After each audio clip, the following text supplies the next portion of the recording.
అందరికీ నమస్తే మాస్టర్. బ్రహ్మర్షి పితామహ పత్రిజీ గారికి, వంశీ మాస్టర్ గారికి, ప్రవీణ మేడం గారికి నా ఆత్మ ప్రణామాలు. ఇరిటేషన్ బుక్ రచయిత అయిన టార్కం సెడారియన్ గారికి నా ఆత్మ ప్రణామాలు. మనము ఇరిటేషన్ బుక్ కంటిన్యూషన్ చేసుకోబోతున్నాం ఫ్రెండ్స్. మరొక మతం ఉండటం వల్లనో లేదా మన మతం గురించి వేరే అన్వయం చెప్పడం వల్లనో మరో దేశం లేక మరో ఆసక్తి ఉండటమో చిరాకుకు కారణమవుతుంది. అంటే ఇంకొకటి అంతా ఒకటే కుటుంబం అనుకున్నప్పుడు ఏమి ఉండదు. ఇంకొక మతము ఇంకొకటి అన్ని సపరేట్ చేసేసాము.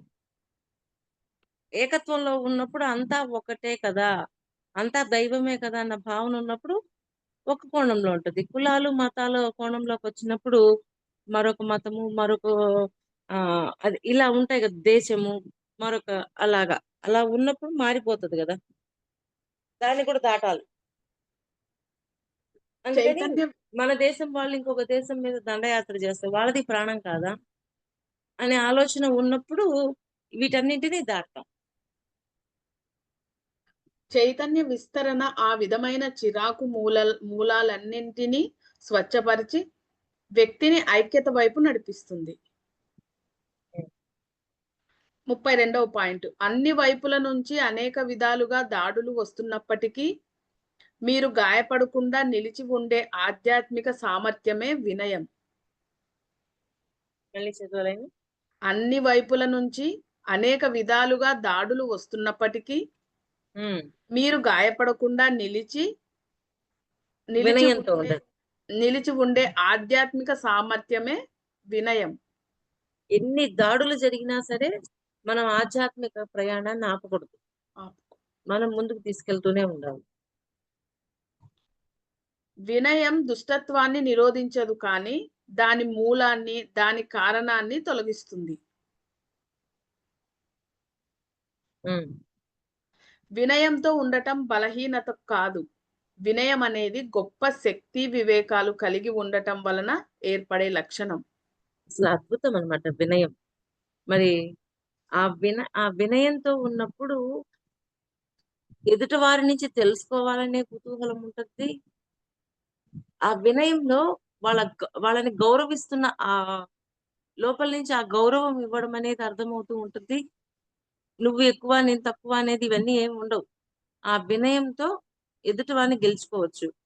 మహాభారత సంగ్రామంలో ఆ యుద్ధం జరిగేటప్పుడు భీష్ముడు ఎలా చనిపోవాలో, ఆయన మరణాన్ని ఎలాగ తీసుకుంటారో వెళ్ళి కనుక్కొని రమ్మని చెప్పి కృష్ణుడు పాండవుల్ని పంపిస్తారు. పంపించినప్పుడు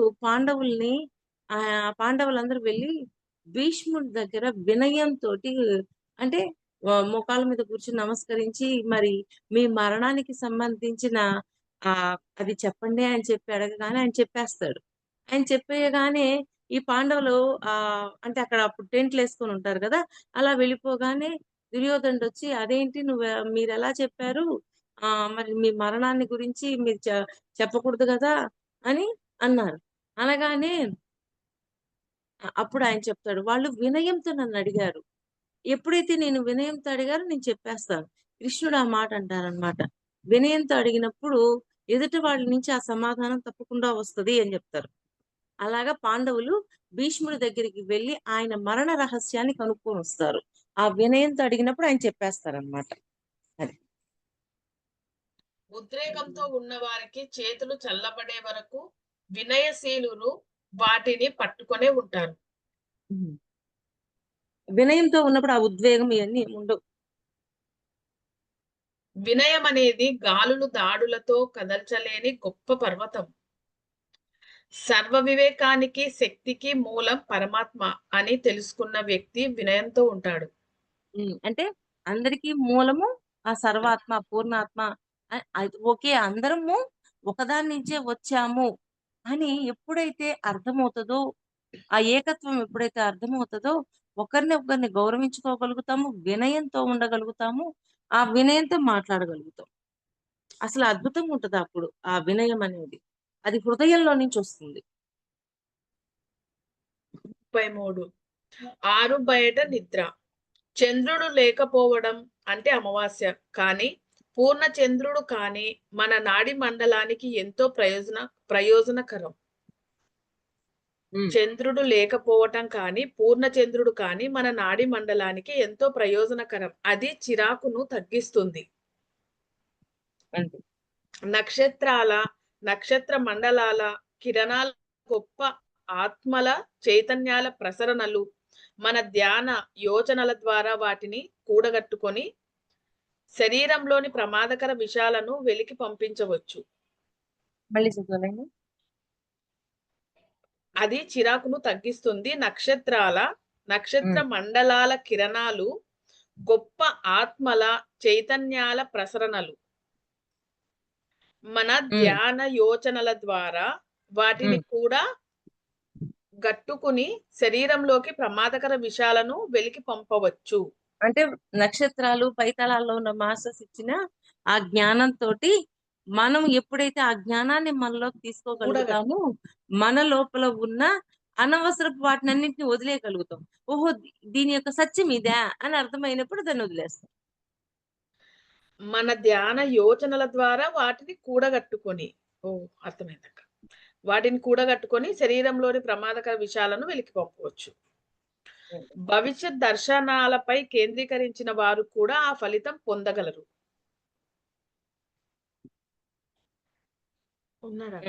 భవిష్యత్ దర్శనాలపై కేంద్రీకరించిన వారు కూడా ఆ ఫలితం పొందగలరు.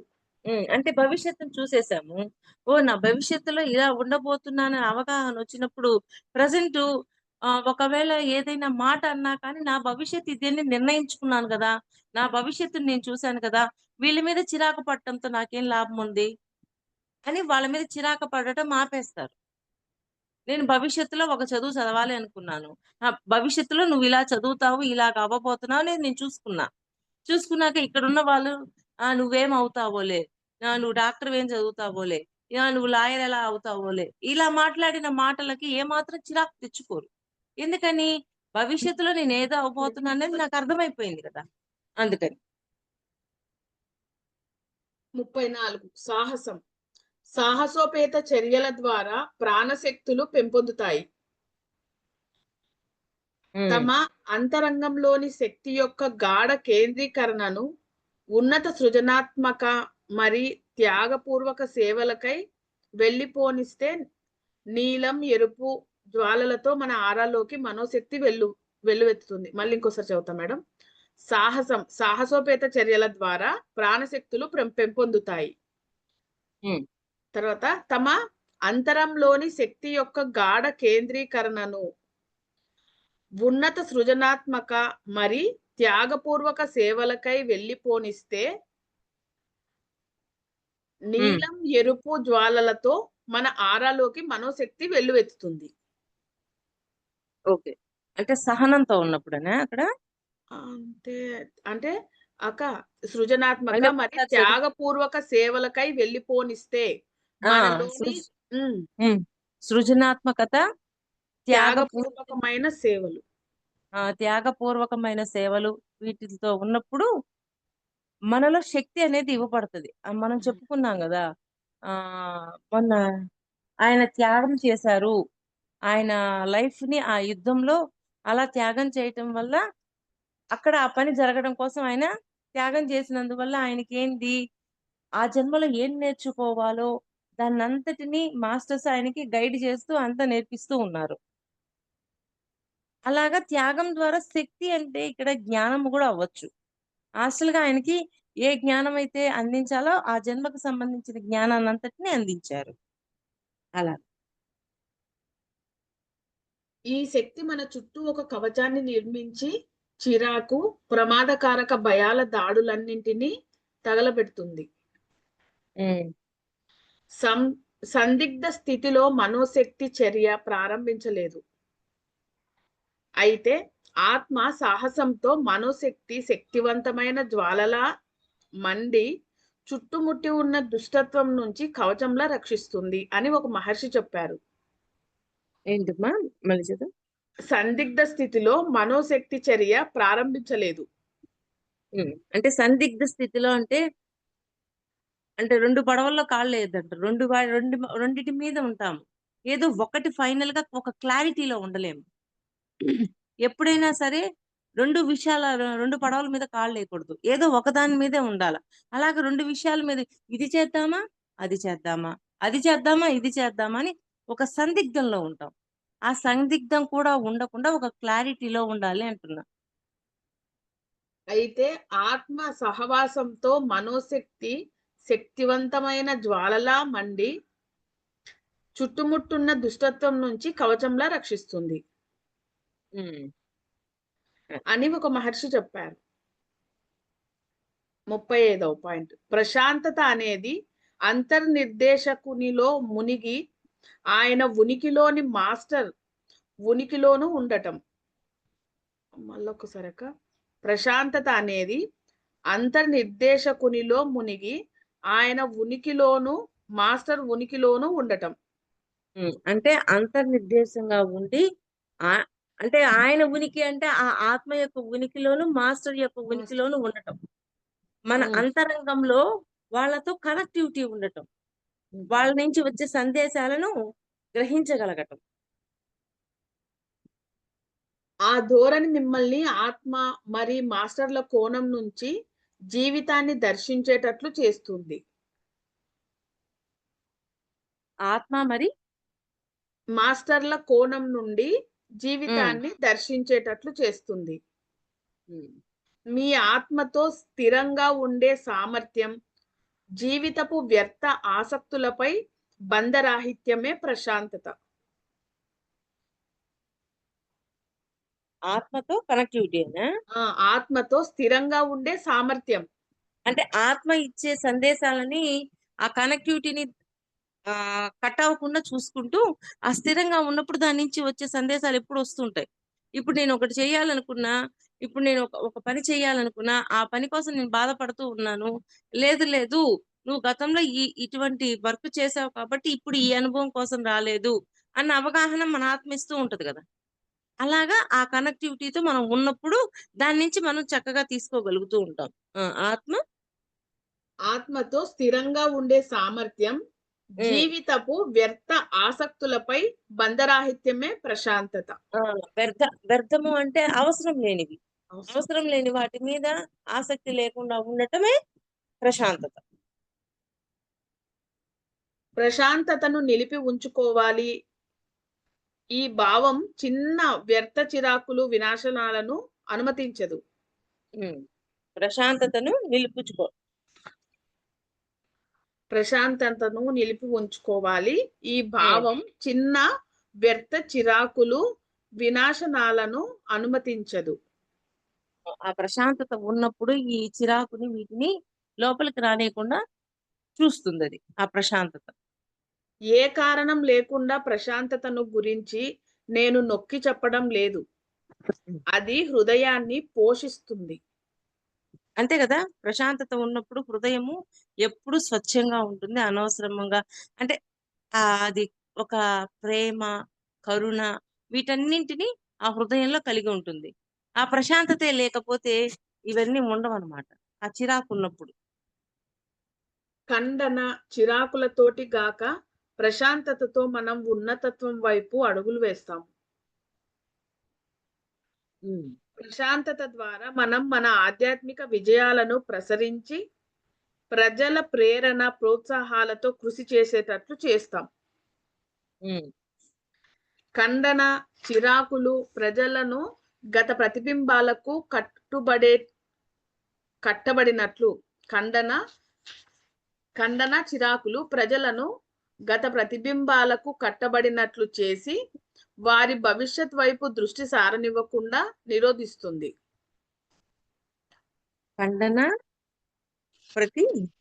ఖండన చిరాకులు ప్రజలను గత ప్రతిబింబాలకు కట్టుబడినట్లు చేసి వారి భవిష్యత్ వైపు దృష్టి సారించకుండా చేస్తుంది, నిరోధిస్తుంది. అంటే ఇవి ఉండటం వల్ల ఈ చిరాకు ఇవన్నీ ఉండటం వల్ల గతం గురించి ఆలోచించకుండా చేస్తుంది అనమాట. కాదక్క, చిరాకులు ఖండన చిరాకులక్క ఇవి రెండు ఉండడం వల్ల గతం ప్రతిబింబాలకు కట్టుబడినట్లు చేసి, అంటే ఎప్పుడు అవే ఆలోచిస్తాము అని ఏమో అక్క. వారి అదే భవిష్యత్ అదే వైపు దృష్టి పోనీయకోకుండగా అవి గతంవన్నీ నిరోధిస్తాయి అన్నట్లు ఉంది. అంతే అంతే. హ్మ్. ఖండన, చిరాకు హ్మ్. అవి ఇవి రెండు ఉండడం వల్ల ఇలా ఇవి అవుతుంది.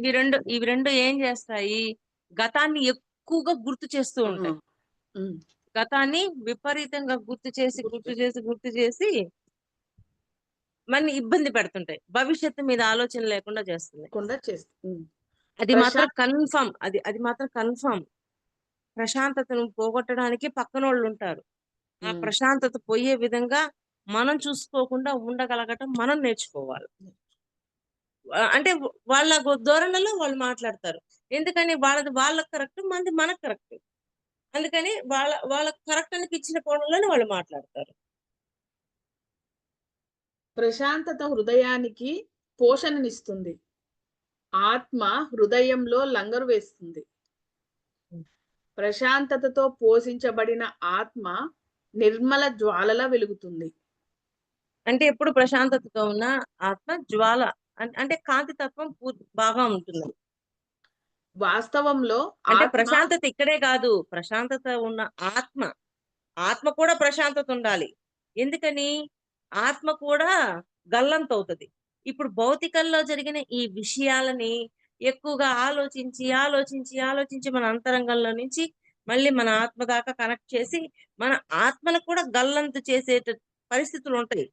అలాగా మన ఆత్మను కూడా గల్లంతు చేయకుండా ప్రశాంతంగా ఉంచేటట్టుగా మనం ఉండాలి. అది. వాస్తవంలో ఆత్మ హృదయకారకపు జ్వాల.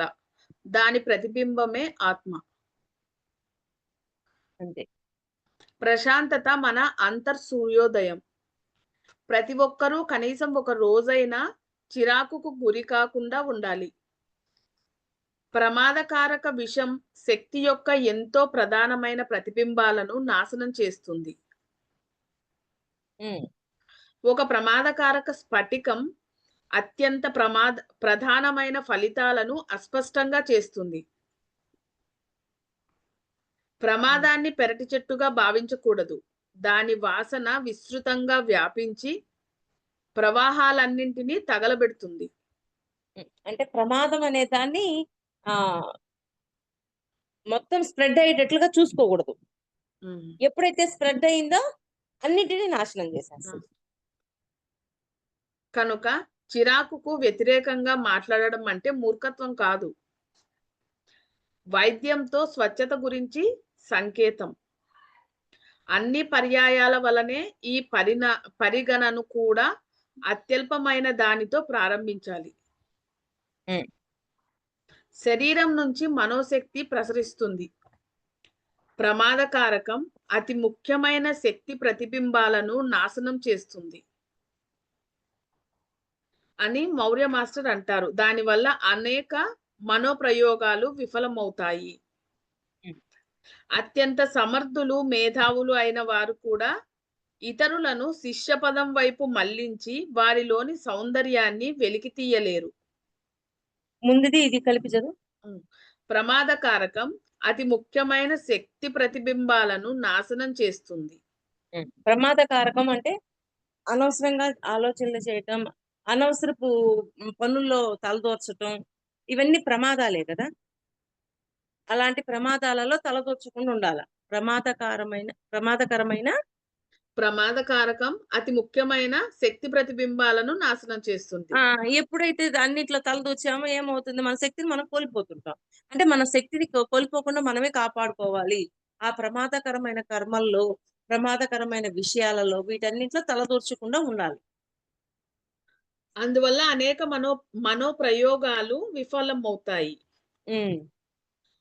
అత్యంత సమర్థులు, మేధావులు అయిన వారు కూడా ఇతరులను శిష్యపదం వైపు మళ్లించి వారిలోని సౌందర్యాన్ని వెలికితీయలేరు. హ్మ్. అంటే వాళ్ళలో ఉన్న సౌందర్యాన్ని ఎలా వెలికి తీస్తారు?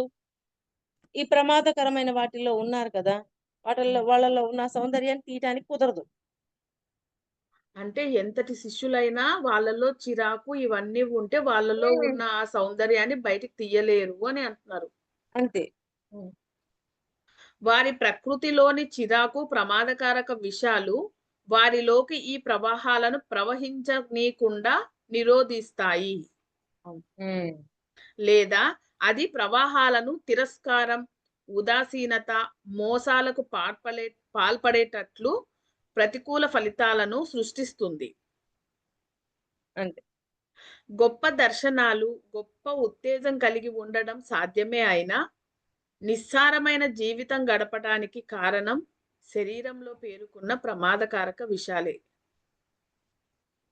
ఉమ్. చిరాకు పడి మళ్ళీ చదువు మళ్ళీ. గొప్ప దర్శనాలు, గొప్ప ఉమ్, ఉత్తేజం కలిగి ఉండటం సాధ్యమే అయినా ఉమ్. నిస్సారమైన జీవితం గడపడానికి కారణం శరీరంలో పేరుకున్న ప్రమాదకారక విషాలే.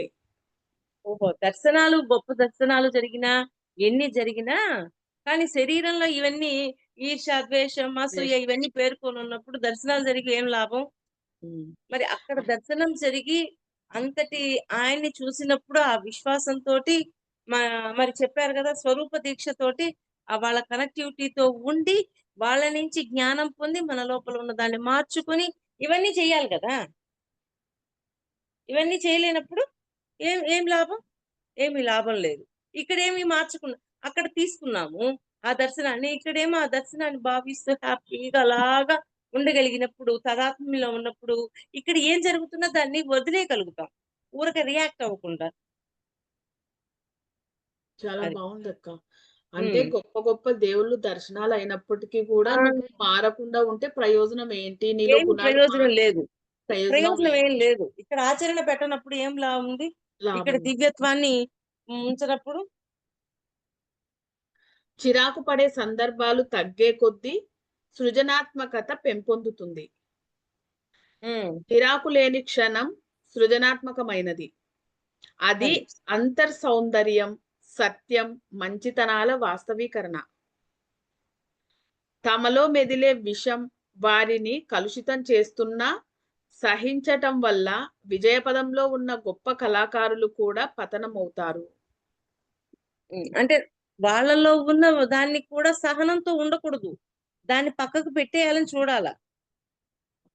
అంటే వాటిని తీసేయాలి ఆ! అంటారు. అదే అవి పక్కకు ఉన్న పడేయాలి. సహనంతో ఎట్లా ఉంటారక్క?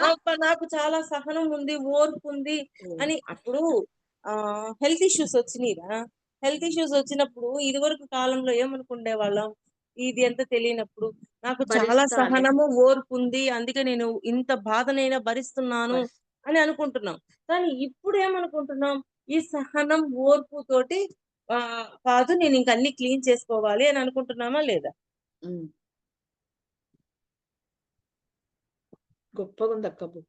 హ్మ్. మీరు చాలా చెప్పారక్క. కళలను అనుకరించటం, పాశ్చాత్య సంగీతాలు, తీవ్ర శబ్దాలు కూడా పెద్ద మోతాదులో ప్రమాదకారకాలే. హ్మ్. ఆ సంగీతం బారిన పడ్డవారు మాదక ద్రవ్యాలను ఉపయోగించి తమ చిరాకును జోకొడతారు. అది. అది ఆ సంగీతం కంటే మరింత హానికరం. అవన్నీ కలిసి మరింత ప్రమాదకరంగా పరిణమిస్తాయి.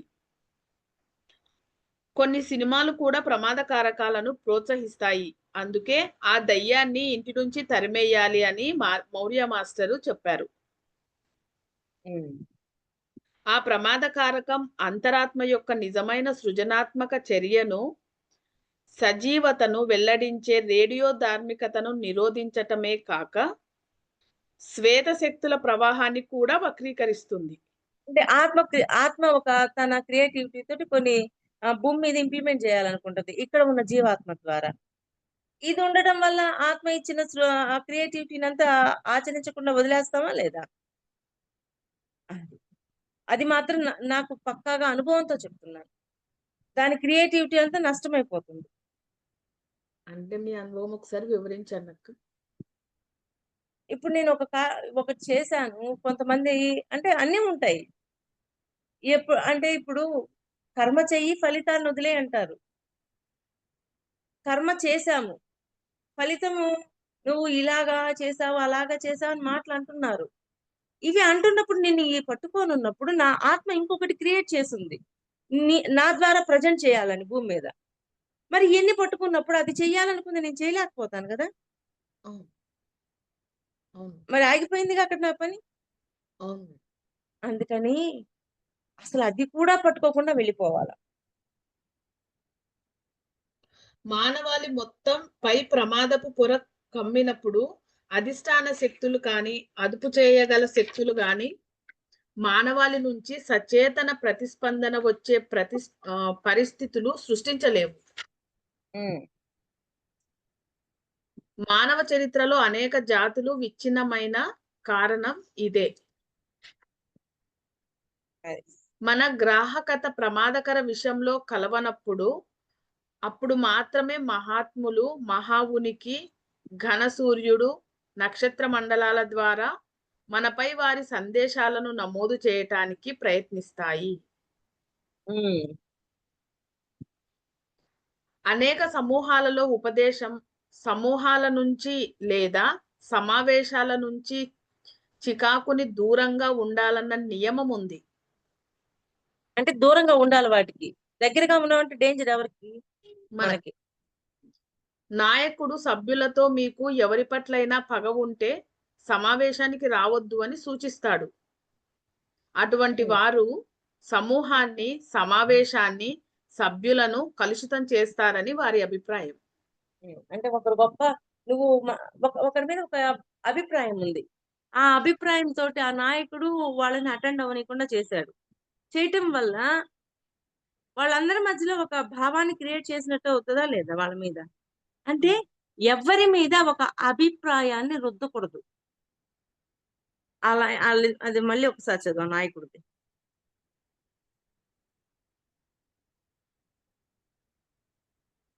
ఒక్క నిమిషం అక్క. అభివృద్ధి చెందిన సభ్యులు చిరాకు యొక్క దాడి అంతమయ్యే వరకు ఆ సమూహ కార్యకలాపాల నుంచి దూరంగా ఉండమని సూచిస్తారు. దాని కింద ఉంది. నాయకుల కుటుంబాలకు కూడా అదే సూచనలు ఇవ్వబడతాయి. హ్మ్. అంటే నాయకులకు కూడా దూరంగా ఉండాలి. అంతేకాని అలాగని వీళ్ళందరిలో మళ్ళీ చదువు అదొకసారి నాకు. నేను అక్క అనుకున్నది అదే. హ్మ్. పై పేరా నుంచి చదువుతాను. అనేక సమూహాలలో ఉపదేశం, సమూహాల నుంచి లేదా సమావేశాల నుంచి చికాకుని దూరంగా ఉండాలన్న నియమం ఉంది. హ్మ్. నాయకుడు సభ్యులతో మీకు ఎవరి పట్లైనా పగ ఉంటే సమావేశానికి రావద్దు అని సూచిస్తాడు. అటువంటి వారు సమూహాన్ని, సమావేశాన్ని, సభ్యులను కలుషితం చేస్తారని వారి అంతే కదా! అభిప్రాయం. వాళ్ళని రావద్దు అని ఎప్పుడైతే సూచించామో వాళ్ళు సరైన మార్గంలో లేరు అనే గదా! కుర్రోళ్ళందరికి అర్థమవుతది గదా! అప్పుడు అక్కడ కలుషితం అయిందా లేదా? నాయకుడిగా ఉండి నువ్వు అలా కలుషితం కాకుండా చూసుకోగలగాలి.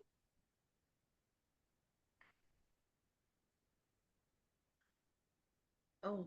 అంటే అభివృద్ధి ఒక ప్రత్యేకమైన అభిప్రాయంతోటి వాళ్ళలో ఉన్నది చూసి వాళ్ళని ప్రత్యేకించి ఇక్కడ నువ్వు ఇలా ఉండకూడదు, ఇలాగా అని చెప్పటం ద్వారా వాళ్ళని దూరంగా ఉంచేశారు గదా! వాళ్ళ యొక్క ప్రవర్తనకి నువ్వు ఈరోజు ఈ సమూహంలో రావద్దు అని పక్కన పెట్టేశారు. పక్కన పెట్టేసాక కుర్రోళ్ళందరికి కూడా ఏమనిపిస్తది వాళ్ళ మీద ఒక బ్యాడ్ ఇంప్రెషన్ వస్తది గదా! అవును. అలాగా ఆ సమూహమంతా ఏమైపోతూ ఉంటుంది? కలుషితమైపోతూ ఉంటుంది అని జెప్తున్నారు. అంటే నాయకుడి యొక్క ప్రవర్తనతోటి కలుషితం కాకుండా చూసుకోగలగాలి. అభివృద్ధి చెందిన సభ్యులు చిరాకు యొక్క దాడిని అంతమయ్యే వరకు ఆ సమూహ కార్యకలాపాల నుంచి దూరంగా ఉండమని సూచించబడతారు. ఎవరు వైట్ బోర్డ్ గీస్తున్నారు?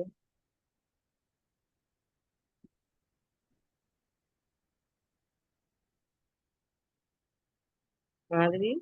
ఒక్క నిమిషం. కాల్ వచ్చింది. వైట్ అభి బోర్డ్ షేర్ చేస్తున్నారండి. లేదక్క. అది ఎందుకో వచ్చిందిప్పుడు. వైట్ బోర్డ్ ఎందుకో నిన్న గూడా ఆ గ్రూప్‌లో ఉన్నప్పుడు గూడా వచ్చిందక్క. ఇది ఒక్క నిమిషం పాజ్‌లో పెట్టు. ఆ! పెడుతున్నా. ఇది అక్క పాతదో అక్క కొత్తదో ఇది మాధవి దగ్గర నుంచే వచ్చిందక్క. హ్మ్. ఆ! ఆ! పాజ్‌లో మా పెట్టమ్మా ఒక్క నిమిషం మాధవి రికార్డ్